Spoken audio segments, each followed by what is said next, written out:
Yo, what's going on everyone? My name is Damien, also known as Qybii. How's everyone going today? And welcome to day 44 of my hard 50. If you guys don't know by now, 50 days straight uploading, streaming, whatever, you name it, every single platform. Make sure you go check it all out. I appreciate all love and support so much. I mean, it's just been up and down and been copyright strike, been a bit burnt out, but we're going to get there, boys. And from here on out, there's probably going to be daily uploads up until the end of the NBA season. So without further ado, if you guys are a casual NBA fan and look keen to learn more, make sure you give my page a like and subscribe. Without further ado, let's get stuck straight into today's video.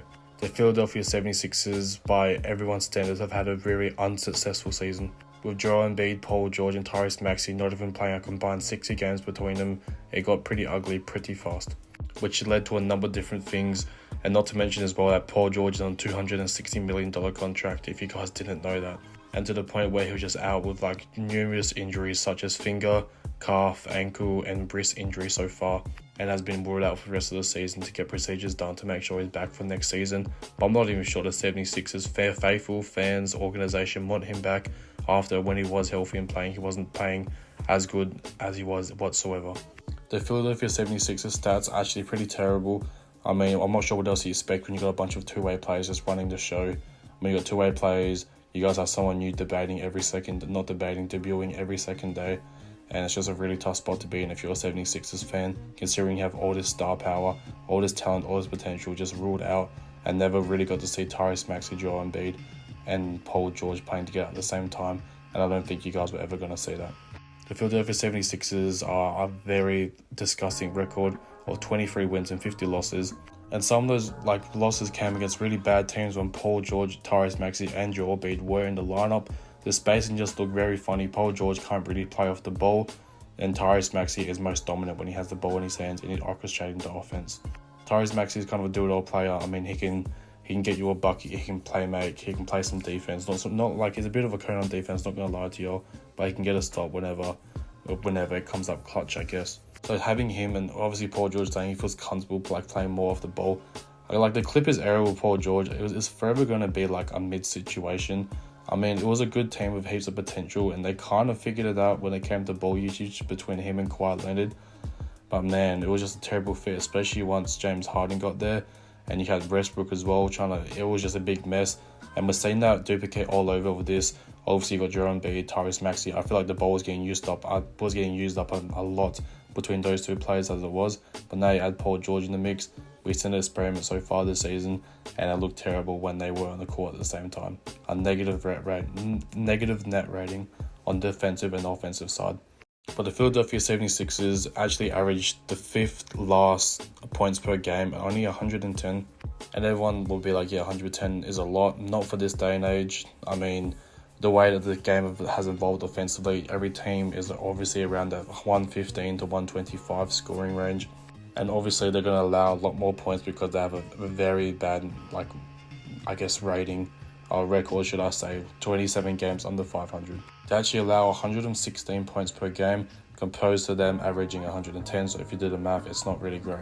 All these young guys doing their thing though, inside the arc, ever since those big three guys haven't been playing, it's been just role players. They're just shooting pretty well, 45% inside the arc, but not so healthy when it comes outside the arc, only shooting just under 35% at 34.9, which is 4th last in the entire league, by the way.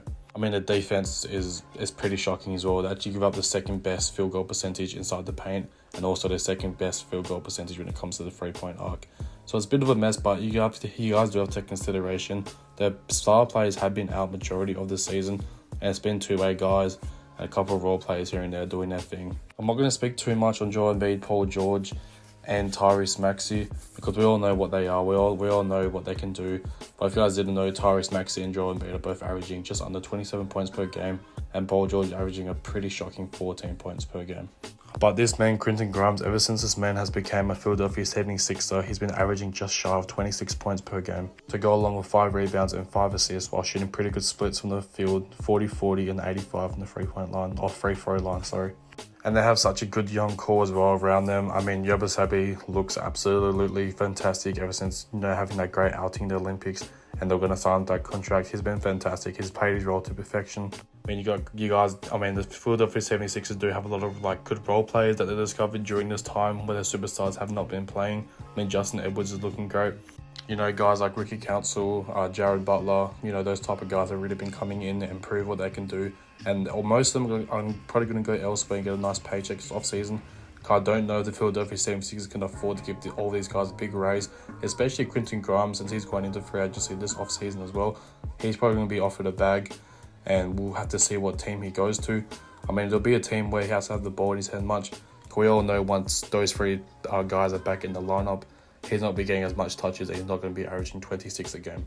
But even Kelly Oubre Jr. had a great season as well. He's probably going to be out the rest of the season, but he averaged a cool 15, 5 and 5 as well on 40, 40, 80 shooting percentages as well. So a really good season with Kelly Oubre, but unfortunately he's another player who just really hasn't played much whatsoever.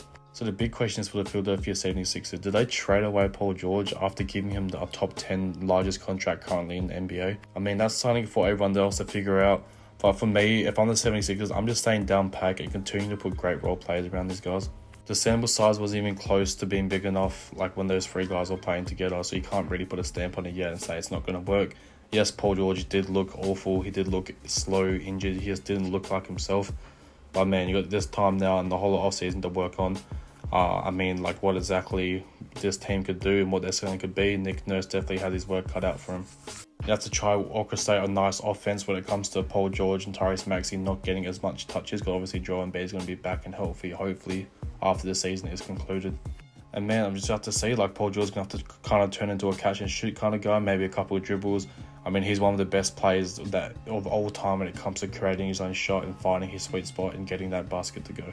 So overall, it's been a pretty disappointing season for the 76ers, and I want the 76ers faithful fans, whoever, to get in the comments down below and let me know what you guys think about the Sixers and what you guys should do with all your role players. If you can try to sign them, trade them, get more valuable, solid role players to put around your superstar core.